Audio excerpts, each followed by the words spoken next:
Hey everyone, my name is Aditya and web development के इस tutorial series में मैं आप लोगों का स्वागत करता हूं। तो आज के वीडियो में हम लोग सीखेंगे VS कोड को कैसे इंस्टॉल करना है, उसको कैसे सेटअप करना है और उसके बाद में हम लोग HTML को इंट्रोड्यूस करेंगे। तो चलिए सबसे पहले हम लोग चलते हैं VS कोड को इंस्टॉल करने की तरफ। तो इसके लिए हमें सबसे पहले अपने वेब ब्राउज़र में जाना है और यहाँ जाके आपको इस वेबसाइट पे जाना है code.visualstudio.com पे, या आप सिंपली यहाँ पे जाके आप यहाँ पे टाइप कर सकते हो VS कोड।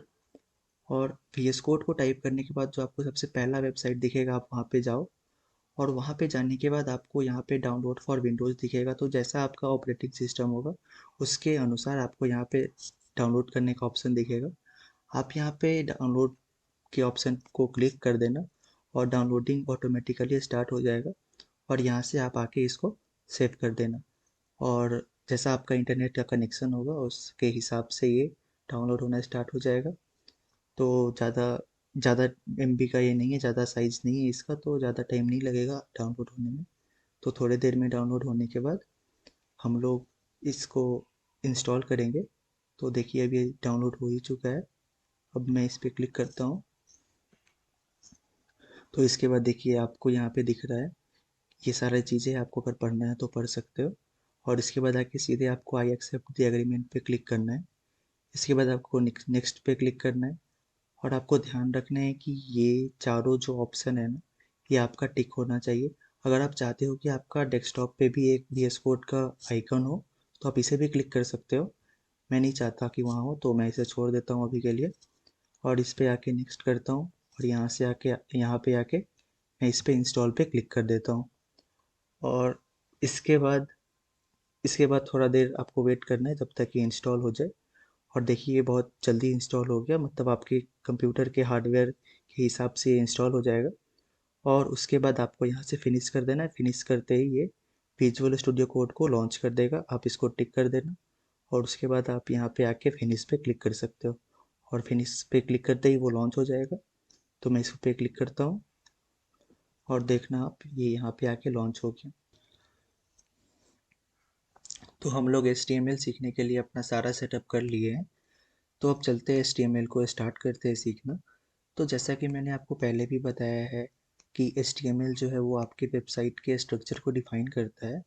तो चलिए हम लोग इसके बारे में जानते हैं कि कैसे स्ट्रक्चर को डिफ़ाइन करता है और क्या-क्या चीज़ें होती है। तो आपको यहाँ पे जाके सिंपली ये आपको जो यहाँ पे जो सेक्शन दिख रहा है ना ओपन फ़ोल्डर का, आपको यहाँ पे जाके क्लिक करना है। और आप यहाँ से जाके आप कोई भी एक फ़ोल्डर को सेलेक्ट कर सकते हो, पर अगर आप एक बिगिनर हो तो मैं आपको रिकमेंड करूँगा कि आप यहाँ पे जाओ, कोई एक नया न्यू फ़ोल्डर बनाना। मैंने ये न्यू फ़ोल्डर बनाया हुआ है, तो मैं यहाँ पे इसको जाके सेलेक्ट कर लेता हूँ, और आप यहाँ पे आके इसको सेलेक्ट कर सकते हो।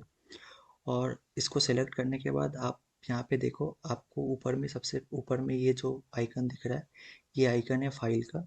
तो आप यहाँ पे एक नया फाइल बना सकते हो। ये जो आइकन है ये फोल्डर का है, आप इसके अंदर एक न्यू फोल्डर बना सकते हो। तो अभी मुझे एक फाइल बनाना है, HTML एक फाइल बनाना है। तो मैं इस पर क्लिक करूँगा, इस न्यू फाइल पे क्लिक करूँगा। मैं इस न्यू फाइल पे क्लिक कर रहा हूँ। तो अब मुझे HTML का फाइल बनाना है। तो जैसे कि आप लोगों ने देखा होगा कि कोई भी जो फाइल होता है उसका एक एक्सटेंशन होता है। जैसे कोई अगर इमेज फाइल है तो उसका JPG एक्सटेंशन होगा या PNG एक्सटेंशन होगा। अगर कोई PDF फाइल है तो उसका PDF एक्सटेंशन होगा। तो उसी तरीके से अगर कोई HTML फाइल है तो उसका भी एक्सटेंशन कुछ होगा। तो HTML के फाइल का एक्सटेंशन होता है .html। तो मान लीजिए, तो हम लोग चलते हैं एक नया फाइल बनाते हैं index.html। हमने index.html फाइल बना लिया है। फाइल बनाने के बाद आपको सिंपली यहाँ पे आके शिफ्ट और 1 दबाना है। तो इससे जो एक्सक्लेमेशन साइन है ये आ जाएगा, और ये जो है ये हमारे HTML का एक स्निपेट होता है। आपको यहाँ से आके सिंपली एंटर प्रेस करना है। एंटर प्रेस करने के बाद आप यहाँ पे देखोगे कि आपके स्क्रीन पे ये जो दिख रहा है आपको, ये स्निपेट आपका जनरेट हो चुका है HTML का। तो आगे बढ़ने से पहले हम लोग पहले तो ये जान लेते हैं कि ये पूरा स्निपेट क्या है, कैसे काम करता है। तो आप सबसे पहले यहाँ पे आप देख रहे होगे कि ये पहला लाइन है डॉक टाइप HTML। तो ये लाइन ये बताता है कि आपका जो फाइल है इसका इसका टाइप क्या है, जैसे कि आपको यहाँ पे दिख रहा होगा डॉक टाइप, जैसे इसका नाम ही बता रहा है कि डॉक्यूमेंट का क्या टाइप है। तो यहाँ पे आपको दिख रहा है कि डॉक टाइप जो है इसका HTML है, तो ये वेब ब्राउज़र को बताएगा कि इस फाइल का जो टाइप है वो है HTML। तो वेब ब्राउज़र जो है ना वो एक सॉफ्टवेयर होता है जिससे आप अपने वेबसाइट को एक्सेस कर सकते हैं। तो वेब ब्राउज़र क्या करता है कि आपके वेबसाइट के एक पेज को लोड करने के लिए वो उसके पूरे इंफॉर्मेशन को रिट्रीव करता है और फिर आपके स्क्रीन पे उसको दिखाता है। जैसे कि आप मान लो आप किसी वेबसाइट के वेब पेज को एक्सेस करने जा रहे हो, तो वेब ब्राउज़र उस वेबसाइट के वेब पेज के इंफॉर्मेशन को रिट्रीव करके आपके स्क्रीन पे दिखाता है।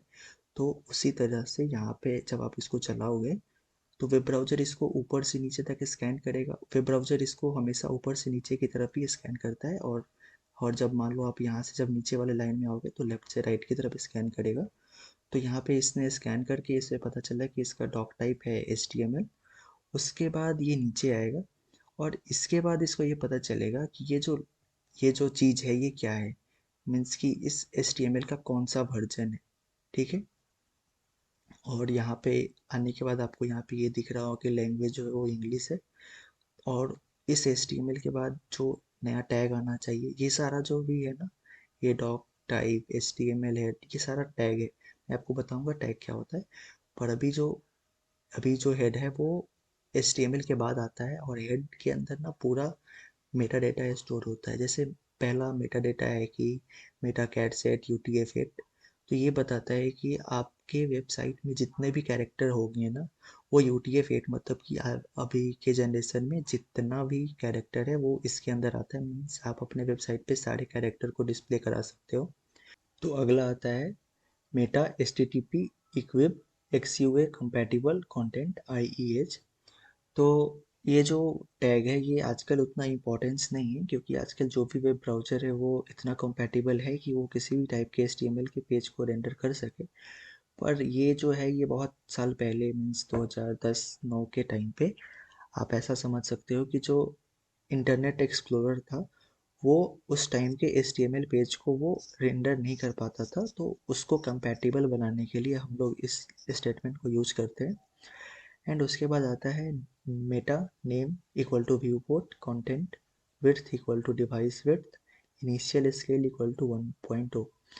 तो ये जो टैग है ये आपको ये दिखाता है कि आपका जो स्क्रीन का जो व्यू पोर्ट है उसका विड्थ कितना होना चाहिए। तो यहाँ पे विड्थ डिफ़ॉल्ट सेट होता है डिवाइस के विड्थ जितना। और इनिशियल स्केल मतलब कि जो आपका जो वेबसाइट जब आपको दिखेगा तो उसका जूम लेवल कितना होना चाहिए, तो 1.0 होता है उसका जूम लेवल। उसके बाद हम लोग देखते हैं टाइटल। तो टाइटल जो होता है वो आपके वेबसाइट के टाइटल को डिनोट करता है बेसिकली। आप इसमें कुछ भी डाल सकते हो, जैसे आप मान लो कुछ भी डाल सकते हो, जैसे इंट्रो टू इन जैसे आप मान लो डाल लो intro to web development tutorial. And आप कुछ भी अपने वेबसाइट के टाइटल के नाम को दे सकते हो, मीन्स जो रीजनेबल हो। इसके बाद हमारा आता है सबसे मेन पोर्शन जो है बॉडी। तो हम लोग जो वेबसाइट बनाते हैं तो इसमें बेसिकली हम लोग 90 to 95% काम जो होता है वो बॉडी के अंदर ही होता है। हम लोग जो भी अपने एलिमेंट्स को डालते हैं वो बॉडी के अंदर ही होता है। हम लोग इसके बारे में अगले वीडियो में बात करेंगे। और इसके बाद आप देख सकते हो HTML को क्लोज कर दिया गया है, HTML का क्लोजिंग टैग यहाँ आ चुका है। एंड अब ये तो बात हो गया कि हाँ ये ऐसा दिख रहा है। तो अब चलते हैं इसको हम लोग एक बार इसको अपने वेब ब्राउज़र पे इसको रिट्रीव करके चेक कर लेते हैं कि ये काम कर भी रहा है या नहीं। तो उसको करने के लिए आपको सबसे पहले एक एक्सटेंशन की ज़रूरत पड़ेगी। तो आप यहाँ पे देख सकते हो ये जो आइकन है ये एक्सटेंशन का आइकन है, आपको साइड में दिख भी रहा होगा एक्सटेंशन। आपको इस पर क्लिक करना है और यहाँ पे आपको सर्च करना है लाइव सर्वर। और आपको जो ऊपर में जो सबसे पहला लाइव सर्वर दिख रहा है इस पे आके आपको जैसे मान मान लो मेरा तो पहले से इंस्टॉल था, मैंने इसको अनइंस्टॉल कर दिया, फिर से इसको इंस्टॉल कर देता हूँ। इसको आप इंस्टॉल कर लेना। और इसको इंस्टॉल कर लिया है मैंने। इसके बाद आप इसको यहाँ से काट दो और यहाँ पे आने के बाद आप यहाँ पे इस अपने इस HTML के फाइल को Ctrl+S दबा के सेव कर लेना। और उसके बाद आप इस पे राइट क्लिक करोगे और आप इसको ओपन विथ लाइव सर्वर करना। तो ये देखो, ये आपके वेबसाइट को वेब ब्राउज़र पे आपको दिखा देगा। जैसे देखो यहाँ पे आ गया ये, तो ये आपके यहाँ पे दिखा दिया। और मैंने यहाँ पे क्या डाला था टाइटल में, यहाँ पे टाइटल में डाला था ना intro to web development tutorial. तो आप यहाँ पे देख सकते हो intro to web development tutorial इसका टाइटल हो गया। तो यहाँ पे वेब ब्राउज़र मैंने आपको बताया था ना, वेब ब्राउज़र क्या करता है। वेब ब्राउज़र क्या करता है कि आपने तो पहले यहाँ से रिक्वेस्ट डालो लाइव सर्वर के थ्रू कि मुझे HTML index.html का फाइल अपने वेब ब्राउज़र पे रिट्रीव करके लाओ। तो इसने वेब ब्राउज़र ने क्या किया होगा, जो मेरा गूगल क्रोम है, इसने क्या किया होगा, इसने ऊपर से नीचे तक सारे इन्फॉर्मेशन को रिट्रीव किया होगा और उसके बाद मेरे स्क्रीन पे ये मुझे दिखा रहा है। तो आज के लिए इतना ही, और अगले वीडियो में हम लोग बात करेंगे टैग्स के बारे में, एट्रीब्यूट्स के बारे में, एलिमेंट्स के बारे में, हेडिंग के बारे में, पैराग्राफ के बारे में, फिर डिफ के बारे में बात करेंगे, फिर स्पैन के बारे में ही बात करेंगे, फिर section, class, ID, anchor tag, image tag, इन सबको कवर करेंगे अगले वीडियो में अच्छे से डिटेल में। So till then, happy coding. I will see you guys in the next one.